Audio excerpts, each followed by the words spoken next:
Hello students, कैसे हैं आप सब लोग। उम्मीद करती हूँ सब अच्छे होंगे। मैं Meena Rana ICT virtual class में आपका स्वागत करती हूँ। स्टूडेंट्स, हम पढ़ रहे हैं क्लास 7 की हिंदी और हिंदी व्याकरण में हम प्रीवियस लेक्चर में वर्ण विचार पढ़ रहे थे।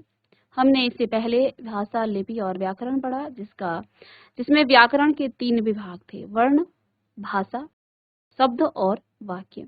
तो किसी भी भाषा को सीखने के लिए आपको सबसे पहले वर्ण सीखना होता है, उसके बाद आप शब्द सीखते हैं और फिर वाक्य सीखते हैं। वाक्यों के मेल से भाषा बनती है।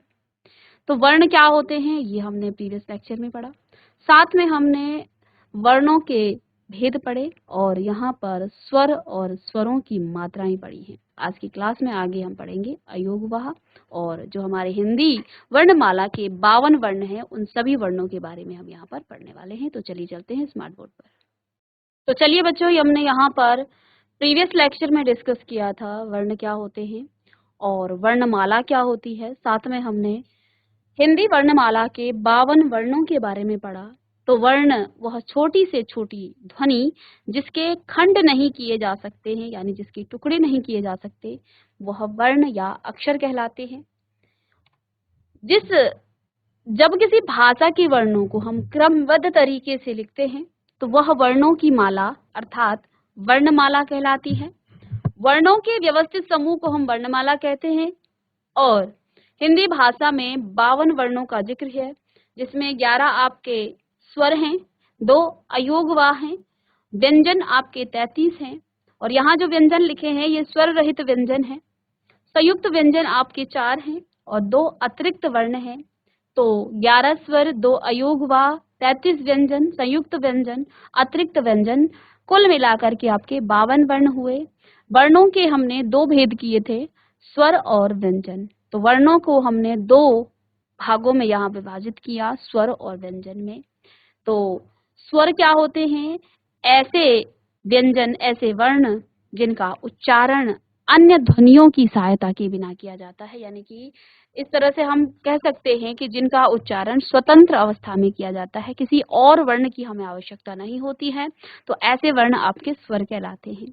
इनके उच्चारण में वायु बिना किसी रुकावट के मुख से बाहर निकलती है और हिंदी वर्णमाला में 11 स्वर होते हैं जो इस प्रकार से हैं: अ, आ, ए, ई, ओ, ऊ, ऋ, ए, आई, ओ, औ। तो ये आपके 11 स्वर हैं। स्वरों के भेद: उच्चारण में लगने वाले समय के आधार पर स्वरों के 3 भेद हैं: ह्रस्व स्वर, दीर्घ स्वर और प्लुत स्वर। ह्रस्व स्वर जिन स्वरों के उच्चारण में बहुत कम समय लगता है उन्हें ह्रस्व स्वर कहते हैं और ये संख्या में 4 होते हैं: अ, ए, ओ और री। और दीर्घ स्वर जिन स्वरों के उच्चारण में ह्रस्व स्वर से लगभग दुगुना समय लगता है उन्हें दीर्घ स्वर कहते हैं और ये संख्या में 7 होते हैं: आ, ई, उ, ए, आई, ओ, औ। तो इनका हमने भेद किया था स्वर ह्रस्व और दीर्घ स्वर में। इसमें एक प्लुत स्वर की बात की गई है। तो जिन स्वरों के उच्चारण में दीर्घ स्वर से भी अधिक समय लगता है वे आपके प्लुत स्वर कहलाते हैं और हिंदी भाषा में अब प्लुत स्वर का प्रयोग नहीं किया जाता है, इसका प्रयोग संस्कृत भाषा में होता है। हमने स्वरों की मात्राएं पढ़ी और साथ में यहाँ कुछ चीजें आपने पढ़ी थी कि अ स्वर की कोई मात्रा नहीं होती है और प्रत्येक व्यंजन का उच्चारण अ स्वर की सहायता से किया जाता है। जब किसी व्यंजन में अ की ध्वनि नहीं मिली होती है तब उस व्यंजन के नीचे एक तिरछी रेखा हम लगा देते हैं जिसे हल चिन्ह या हलंत कहते हैं। तो जैसे यहाँ पर जिस भी व्यंजन के नीचे आप देख पा रहे हैं एक हलंत चिन्ह लगा है तो वो स्वर रहित व्यंजन होंगे और जब व्यंजन में अ की ध्वनि मिली होती है तो ये जो हलंत है वो नहीं लगा होता है, यानी कि उसमें स्वर सहित वो व्यंजन होता है।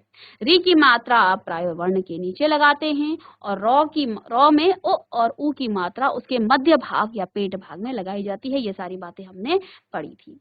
अयोगवाह क्या होते हैं ये हम यहाँ पर करेंगे। चलिए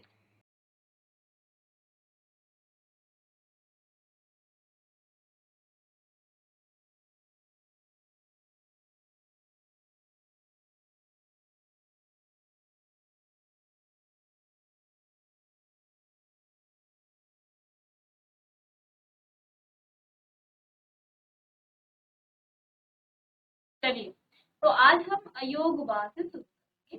विभाजन कर रहे थे तो हिंदी वर्णमाला में अंग और अह दो वर्ण और होते हैं जिन्हें अयोगवाह कहते हैं और स्वतंत्र रूप से प्रयोग न होने के कारण इनकी गणना ना तो स्वर में होती है और ना ही व्यंजन में। तो इन वर्णों को ना तो आप स्वतंत्र अवस्था में कर सकते हैं इनका प्रयोग, इसलिए ना ही इनकी गणना स्वर में की जाती है और ना ही व्यंजन में की जाती है। ठीक है, तो ये दोनों अयोगवाह कहलाते हैं। तो जो वर्ण स्वर और व्यंजन के अतिरिक्त होते हैं उन्हें अयोगवाह कहते हैं। लिख लेंगे, जो वर्ण स्वर और व्यंजन के अतिरिक्त होते हैं उन्हें अयोगवाह कहते हैं। चलिए,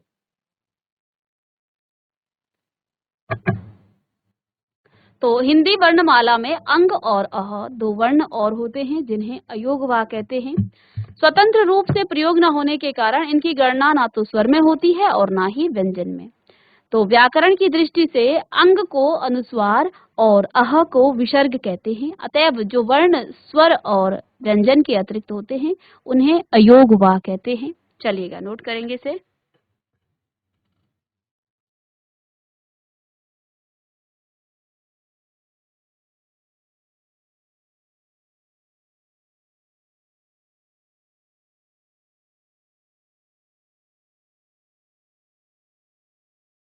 चलिए,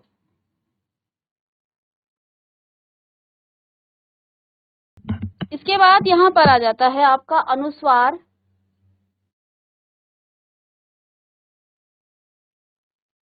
तो जब किसी वर्ण का उच्चारण करते समय वायु केवल नाक से बाहर आती है, तब उसे दर्शाने के लिए सिरोरेखा के ऊपर एक बिंदु का चिन्ह लगाकर किया जाता है। इसे अनुस्वार कहते हैं। तो आपने देखा होगा इनका उच्चारण करते समय वायु केवल आपके नाक से बाहर आती है, तो तब उसे दर्शाने के लिए सिरोरेखा के ऊपर बिंदु का चिन्ह लगाया जाता है। इसे ही हम क्या कहते हैं? अनुस्वार कहते हैं। अब उच्चारण कीजिए पंख का, रंग का, गंध का। तो इनका उच्चारण करते समय वायु आपके सिर्फ और सिर्फ नाक से ही बाहर आएगी। ठीक है, इसी तरह से अनुनासिक आपका क्या होता है? जब किसी वर्ण का उच्चारण करते समय वायु नाक और मुख दोनों से बाहर निकलती है, तब उस वर्ण के ऊपर आप चंद्र बिंदु लगा देते हैं। इसे ही अनुनासिक कहते हैं। और उच्चारण करने में गलतियां करते हैं बच्चे, है ना? तो दांत जब आप पढ़ोगे, उच्चारण करोगे, तो आपके मुख और नाक दोनों से ही वायु बाहर निकलेगी। आप क्या कहोगे? दांत। ठीक है, फिर आप कहेंगे आंख, तो आपकी नाक और मुख दोनों से ही वायु बाहर आएगी। और अंगूठी आदि शब्द आपके अनुनासिक से बने हुए शब्द हैं। तो जब सिरोरेखा के ऊपर आपका चंद्र बिंदु लगे तो वो आपका अनुनासिक होगा, और जब आपका सिर्फ एक बिंदु लगे तो वो आपका अनुस्वार होगा। दोनों में अंतर ये है कि एक के उच्चारण में वायु सिर्फ नाक से बाहर आती है और दूसरे के उच्चारण में वायु नाक और मुख दोनों से ही बाहर निकलती है। तो जब नाक और मुख दोनों से वायु बाहर निकलती है तो ऐसे वर्ण को हम क्या कहते हैं? अनुनासिक कहते हैं। और जब सिर्फ नाक से निकलती है तो वो अनुस्वार कहलाता है। तो जब सिरोरेखा के ऊपर कोई मात्रा ना हो तब आप चंद्र बिंदु का प्रयोग करोगे, अन्यथा आप सिरोरेखा के ऊपर एक बिंदु का ही प्रयोग करोगे। जैसे मैं, तो मैं में आपकी नाक और मुख से तो आ रही है वायु बाहर, लेकिन आप इसमें चंद्र बिंदु नहीं रखोगे क्योंकि पहले से ही उसमें आई की मात्रा है। नहीं में आप चंद्र बिंदु नहीं लगाएंगे क्योंकि पहले से मात्रा है। क्योंकि में भी नहीं लगाएंगे। गेंद में भी जहां पहले से मात्रा हो उसमें आप चंद्र बिंदु नहीं लगाएंगे। तो इस बात का ध्यान देना है।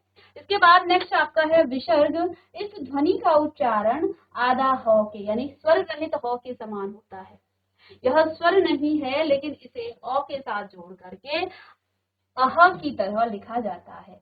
इसका प्रयोग प्रायः शब्द के अंत में किया जाता है, जैसे अतः। तो देखो, अतः त के साथ ह मिला के तह। ठीक है, प्रातः, स्वतः, प्रायः, स्नेह आदि शब्द आपके क्या हैं? विसर्ग हैं। विसर्ग क्या हो जाते हैं? विसर्ग इस ध्वनि का उच्चारण ह के समान, आधा ह। अतः, ठीक है, प्रातः और अंत में ही हम विसर्ग को लगाते हैं प्राय। किसी किसी शब्द में बीच में होता है, लेकिन प्राय हम अंत में ही इसका प्रयोग करते हैं। इसके बाद आपकी है आगत ध्वनि। तो जब चंद्र, अर्धचंद्र, चंद्रमा और उसके ऊपर बिंदी नहीं है, इसे आगत ध्वनि कहा जाता है। अंग्रेजी भाषा के शब्दों को लिखते समय प्रयोग किया जाता है। आपने शब्द पढ़ेंगे आगे तो तब आप वहां पर देखोगे कि हमारी हिंदी भाषा में कुछ विदेशी शब्द भी हैं जिनको हम लिखते हैं हिंदी में। जैसे डॉक्टर है तो ये अंग्रेजी भाषा का शब्द है, कापी है तो ये अंग्रेजी भाषा का शब्द है। तो पहचान कैसे, इनके ऊपर आगत ध्वनि, ये आई हुई ध्वनि है। तो देखो, डॉक्टर के ऊपर आपने आगत ध्वनि लगा दी। तो जो अंग्रेजी भाषा के शब्द हैं जिनको आप हिंदी में ऐसे ही लिखते हैं, ज्यों के त्यों लिखते हैं, मतलब वहां तो वो अंग्रेजी वर्ड्स में लिखे जाएंगे, अंग्रेजी अल्फाबेट्स में लिखे जाएंगे, यहाँ हम उन्हें हिंदी के वर्णों के रूप में लिखते हैं। डॉक्टर, कापी, टाफी, बॉल आदि। तो ये आपकी आगत ध्वनियां हैं, तो नोट कीजिए।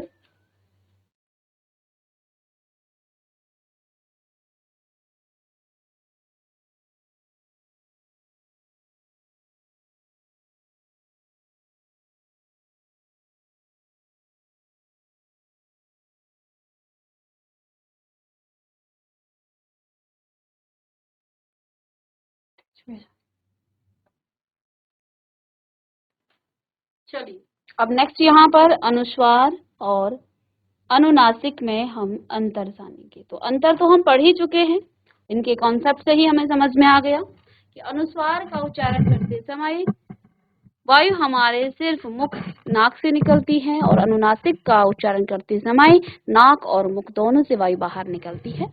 ठीक है, तो ये था अनुस्वार, अनुनासिक, विसर्ग, आगत ध्वनि।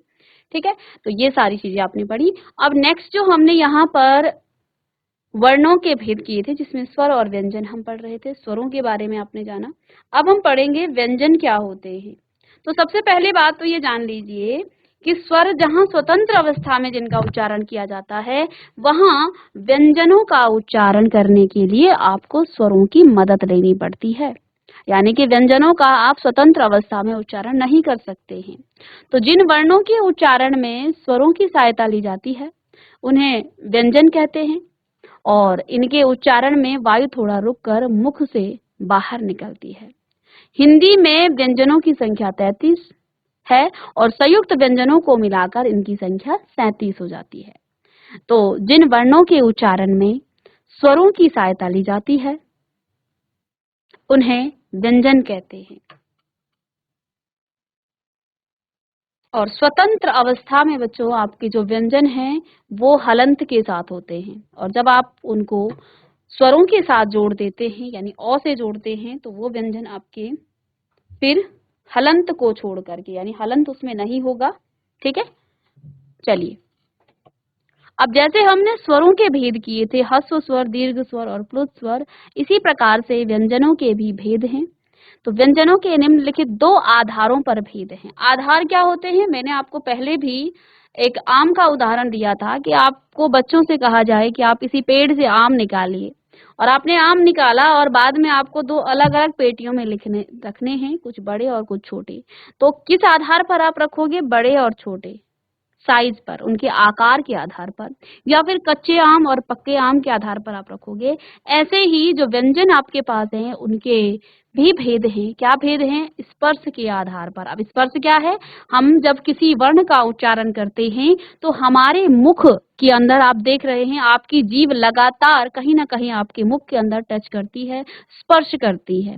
तो पहला जो आधार है स्पर्श के आधार पर। और दूसरी बात क्या है, जब आप किसी वर्ण का, किसी शब्द का, किसी वाक्य का आप उच्चारण कर रहे हो, तो उस वर्ण के उच्चारण में बेटा आपके मुख से कुछ वायु, श्वास मात्रा या तो बाहर निकल रही है ना। कभी भी आप जो है किसी वर्ण का उच्चारण करते समय श्वास लोगे नहीं, श्वास मात्रा बाहर आएगी। ठीक है, आप किसी भी वर्ण का उच्चारण कर रहे हैं, किसी भी शब्द का उच्चारण कर रहे हैं, आपके मुख से हमेशा श्वास मात्रा बाहर की तरफ आएगी, है ना। आप बहुत देर तक लगातार नहीं बोल सकते, आपको बीच में सांस लेने के लिए पॉज लेना पड़ेगा, विराम लेना पड़ेगा, क्योंकि जब आप वर्णों का उच्चारण करते हैं तो जो श्वास मात्रा है वो लगातार बाहर आती है। और तो श्वास मात्रा के आधार पर, यानी कि किसी वर्ण का उच्चारण करने में श्वास मात्रा कितनी बाहर आ रही है, ज्यादा आ रही है, कम आ रही है, इस आधार पर भी इसके भेद हुए हैं। तो लिखिएगा व्यंजनों के भेद, और व्यंजनों के निम्नलिखित दो आधारों पर भेद किए जा सकते हैं। पहला आधार है स्पर्श के आधार पर, और दूसरा है आपका श्वास मात्रा के आधार पर। स्पर्श के आधार पर और दूसरा है आपका श्वास मात्रा के आधार पर। तो दोनों को लिखेंगे। अब स्पर्श के आधार पर व्यंजनों के निम्नलिखित पुनः तीन भेद हुए हैं: स्पर्श व्यंजन, अंतःस्थ व्यंजन और ऊष्म व्यंजन। तो स्पर्श के आधार पर भी व्यंजनों के पुनः तीन भेद: स्पर्श व्यंजन, अंतःस्थ व्यंजन और ऊष्म व्यंजन। तो तीन भेद आप पुनः लिखेंगे स्पर्श के आधार पर। हमने व्यंजनों के दो आधारों पर भेद किए, स्पर्श के आधार पर, श्वास मात्रा के आधार पर। स्पर्श के आधार पर भी पुनः व्यंजनों के तीन भेद हैं: स्पर्श व्यंजन, अंतःस्थ व्यंजन और ऊष्म व्यंजन। चलिएगा,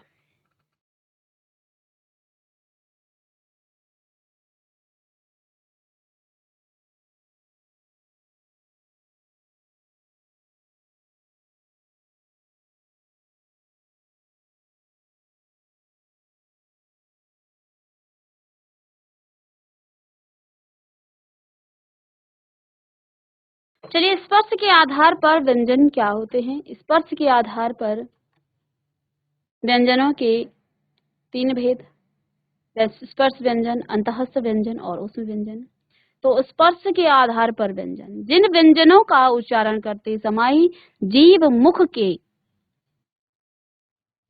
विभिन्न भागों, हमारे मुख के अंदर कंठ है, तालु है, मूर्धा है, दांत है और आपके होंठ है, को स्पर्श करती है, उन्हें स्पर्श व्यंजन कहते हैं। इन पांच जगहों पर जब हमारी जीभ स्पर्श करती है तो हम ऐसे व्यंजनों को स्पर्श व्यंजन कहते हैं, और इन्हें पांच वर्गों में बांटा गया है: क वर्ग, च वर्ग, ट वर्ग, त वर्ग। तो ये पांच वर्गों में बांटे गए हैं। इन पांच वर्गों में पांच पांच वर्ण हैं, और इनके पांचवें वर्णों को हम पंचम वर्ण कहते हैं। ठीक है, अंतिम जो वर्ण है इनको पंचम वर्ण कहते हैं। जब आप क वर्ग का उच्चारण करते हैं और पहले ही वर्ग के जो वर्ण है उसी के आधार पर उसका नाम भी रखा गया है, यानी जो पहले बैठा है उसी के आधार पर उसका नाम भी रख दिया: क वर्ग, च वर्ग, ट वर्ग, त वर्ग। ठीक है, और प वर्ग। तो पहले वर्ण के आधार पर इनका नाम रखा गया है। तो जो क वर्ग है इसका उच्चारण करते समय आप कंठ से इसकी आवाज आती है, यानी क ख ग घ, क ख ग। देखिए जो पंचम वर्ण है, पांचवा वर्ण है, उनमें अंतर है, आगे की क्लासेस में हम पढ़ेंगे। तो इनको एक वर्ग में रखा गया, इसलिए अभी हम इसे इस कंठ प्रकार में ही रख रहे हैं। तो क वर्ग क ख ग घ अंगा, क ख ग घ ग, क ख ग घ ग, च छ ज झ य, च छ ज झ य। जब क वर्ग का आप उच्चारण करते हो तो आपके कंठ से आवाज आती है, उच्चारण का जो स्थान है वो कंठ है। च वर्ग का उच्चारण करते समय आपकी तालु को आपकी जीभ स्पर्श करती है, तो आप ता, च छ ज झ य। तो जिस भी स्थान को आपकी जीभ ने स्पर्श किया वो आपकी तालु स्थान है। फिर जो आपका ट वर्ग है वो आपका मूर्धा स्थान है। तो ट वर्ग का उच्चारण करते समय आपकी जीभ आपकी मूर्धा को स्पर्श करती है, और यानी कि इसका उच्चारण स्थान क्या है, मूर्धा है। और त वर्ग का उच्चारण करते समय आपकी जीभ आपकी दांतों को स्पर्श करेगी, और प वर्ग का उच्चारण आपके ओष्ठ यानी कि आपके होंठों से ही होगा। तो पहले क वर्ग को आप कंठ कहते हैं, च वर्ग को तालव्य कहा जाता है, ट वर्ग को मूर्धन्य कहा जाता है, त वर्ग को दंत्य और प वर्ग को ओष्ठ कहते हैं। तो ये आपके पांच प्रकार के हैं, और इनको आप लिखिए और इसे याद कीजिएगा। नेक्स्ट क्लास में हम अंतःस्थ व्यंजन के बारे में पढ़ेंगे। तो स्टूडेंट्स मिलते हैं नेक्स्ट लेक्चर में। आज की क्लास में हमने व्यंजनों के बारे में पढ़ा और आपके अयोग वाह के बारे में पढ़ा। मिलते हैं नेक्स्ट लेक्चर में, तब तक के लिए thank you and have a nice day.